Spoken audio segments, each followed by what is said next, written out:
Okay, we've deburred both edges of the skis. I'm happy with that. We've deburred the base of the ski as far as the heavy work.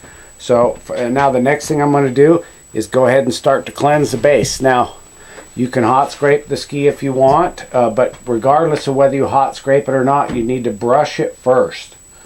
First thing you're going to do is brush your ski. You're trying to clean the ski off, remove some dirt. This ski has probably not been through a lot of dirt early in the season yet. That's more of a spring condition in most places, or when the pollen falls heavy, which you're looking at more spring type conditions when we get what we call dirty snow. But nonetheless, you always want to cleanse that ski. Now, you can do it with different progression of brushes, or you could do it with just a single brush. If you were going to do it with a single brush, I would recommend a nice brass brush like this with the really fine bristles that get down into those little teeny structure cracks. But I like to go ahead and go through a progression of brushes when I'm cleansing my ski. And this one is a soft stainless steel brush. And we're just going to just start brushing from tip to tail in the direction of travel of the ski. We're not using excessive pressure with our steel brushes. We want to use just enough pressure with our steel brushes to let the tips do the work. If you press too hard with your steel brushes, you're going to distort the tips of the brushes. You're going to bend them all over like an old worn out toothbrush. And your brushes don't work real good when you're rubbing down the side of the bristle. It's the tips of the bristle are what do the work. So you might think like, oh man, I press harder, it's going to do better. Well, there's a certain point where that is not true. So you can press pretty hard. Stainless steel is pretty resilient. It holds up pretty well to a pretty hard press, but some of your softer brushes like your brass or your bronze, you may really end up distorting it. Okay, so that's pretty good. Made a couple passes with the soft stainless, and that's fine. Okay, now we're going to come back to this bronze brush. This is a bronze. Actually, it's called a Beast Bronze Horsehair Stiff. Anyway, it's a stiff bronze brush surrounded by horsehair. Okay, it just helps keep the dust particles coming off. The horsehair is real fine. So we're just going to brush over it with this again. Boy, this is a really wavy ski in the grind. I don't know if you can see it in the cam. Probably can't. But reflection. Folks, reflection is everything. You see reflections in the base. You see reflections in the edge. You see reflections when you wax. You just got to have some light. I don't have a lot of light in the shop. I really need to put some more lights up, but I got enough lights where I can see the reflections I need to see when I put my head in the right place and look things over. Okay, so that's pretty good with that brush. And now I'm going to move to this brush that I told you if there's only one brush you were going to clean your ski with would be this brass. Now, they make these in an oval shape like you saw the other brush as well. The square ones can be, okay, a lot of times we get a ski that has a couple low patches in it. I mean, it might be a stripe coming all the way down the ski that's a little low. And when we scrape the ski, that spot will have a little bit more wax, like a hole of wax in it. And to remove those, the square brushes are nice because you can tilt it up on its edge like this and run it just right down the spot where you have more wax in there, which causes drag. So the oval brushes don't work as well for isolating out stripes or certain places in a ski when you're really brushing it out well. So but anyway, the oval brushes are nice with the straps, but as you can see, this is a small square brush. It's a really fat ski. So you work back and forth. Pay attention to your edges.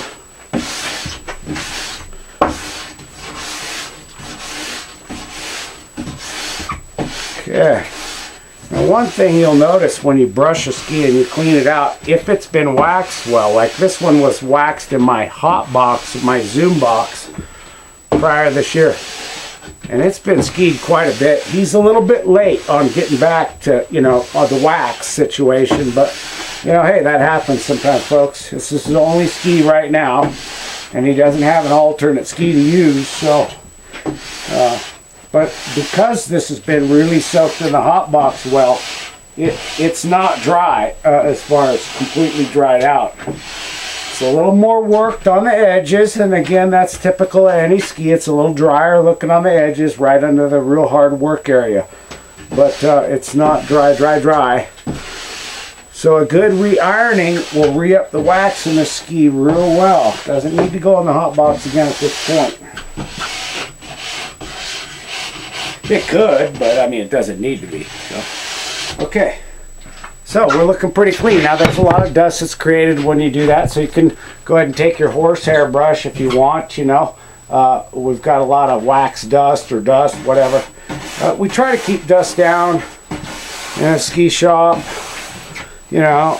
It's not quite like making computer chips, okay? Like, yeah, it might be nice, but, you know, this is still air right now in the shop, and so the heavy particles, they fall to the floor slowly.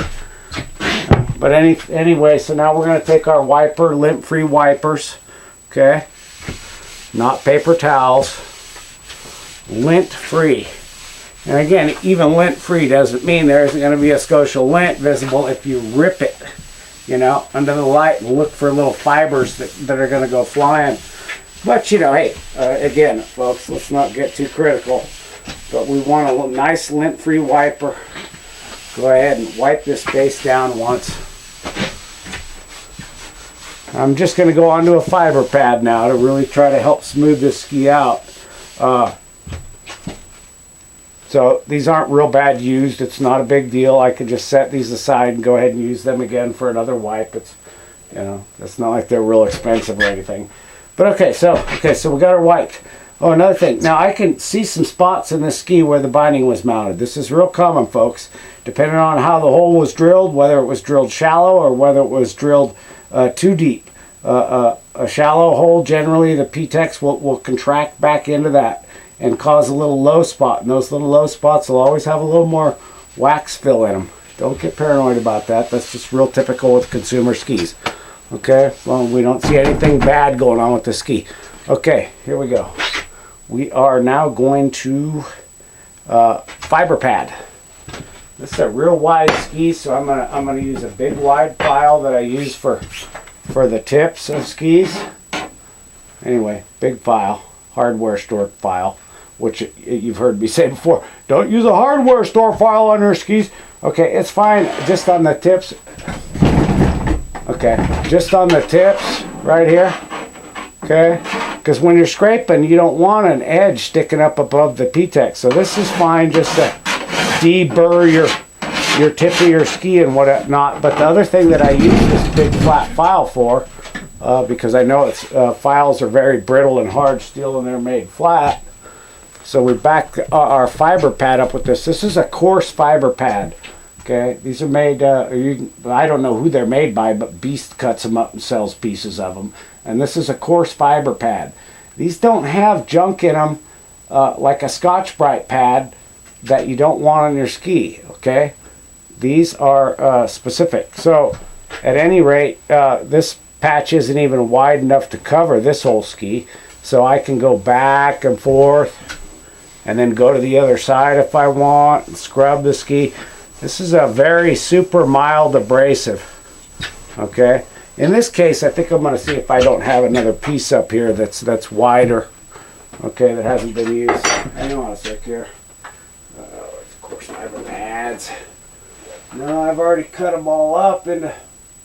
I've cut them all already up into smaller pieces because I don't really do a lot of snowboards. I'm more of a ski person. So, and this freaking board is super wide.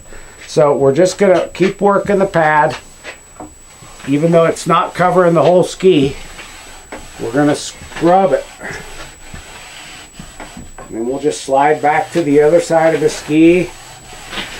And we'll scrub it there.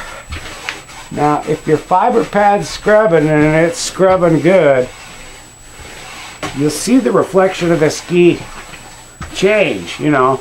Not a major amount, but you can certainly see the change. After you scrub a while, you can flip your fiber pad over and keep working again, because they get a little bit cloggy, you know, and you can knock them out and vacuum them out, and they can work for a pretty long time. But anyway, not as serious as a piece of sandpaper at all, but it is going to mellow out and cut off help cut off the microscopic hairs that we don't want on the base of the ski. When you saw me do that work to deburr the base, well, this is part of that. Now, okay, so there we go. Now we can go ahead. When I talk about knocking these off, they get impacted with wax and material, and you can just hit it with your file and that'll break a lot of it loose.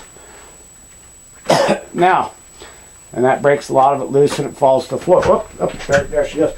So then anyway, then when you fire up your shop back again, you know, you suck this thing off. I mean, not like they cost a fortune, but there's no need to throw them away the second they look a little clogged, okay?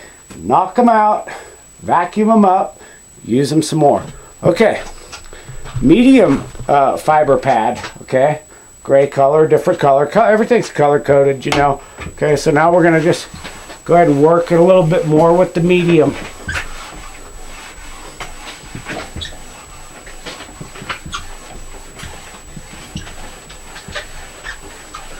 Medium fiber pad.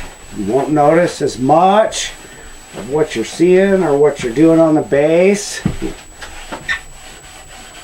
But it's a more, you know, each finer grit, finer grit, finer abrasive is a finer thing that you don't feel or see as much, but you are doing something, okay? Okay, so I'm feeling pretty good right there. Medium fiber. Okay, so we went with the coarse and medium fiber. Now we're going to go ahead and brush the ski off again, just to help. Now we're going to use the horsehair. When I did that, if we look at it microscopically and we're abrading off the high spots, where are they going as I'm buffing all this? Well, they're kind of moving into the minute cracks. So now we're just going to like clean those cracks again with the horsehair. Okay? Now, not at this point, you know, I'm not seeing any dust or any, you know, wax dust or anything like that come up, and this might, you know, seem a little overblown or overdone what you're needing to do here, but when you get serious about it, you do want to do it right, and it does take more time. Re-waxing a ski is not that simple. Or, well, it's simple because you're seeing what I'm doing. There's nothing difficult about it. The more time you put into it and the better job you do at it, the better it's going to be. The better you wax your ski, folks, the longer it lasts. Okay? And the better it glides. You cannot over wax a ski. Okay? As long as you scrape it and brush it thoroughly. See my video on scraping and brushing prior to skiing on it. You can't wax a ski too much. Okay, so I've already preheated the iron for a while, and in this case, this ski, I believe it does need a little conditioning soakage before we do the actual wax. I'm going to use a special wax for this guy, try to help him because he's going to do a NASCAR thing or something like this.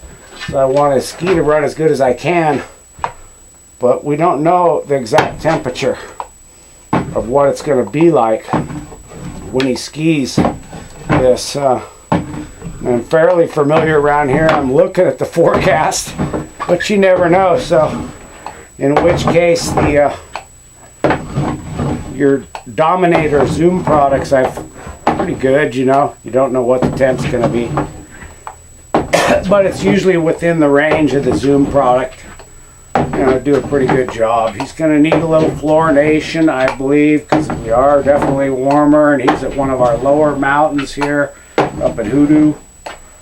So I'll use a wax. It's got a a little bit of fluorination content in it, and that will help them speed up. But you never want to, in wet snow, fluorination makes you go faster. But folks, too much fluorination in drier snow freaking slows you down bad. So you don't want to over fluorinate. I found at Mount Bachelor, even when we get fairly warm, if the air is still good and dry, you really don't need that fluorination.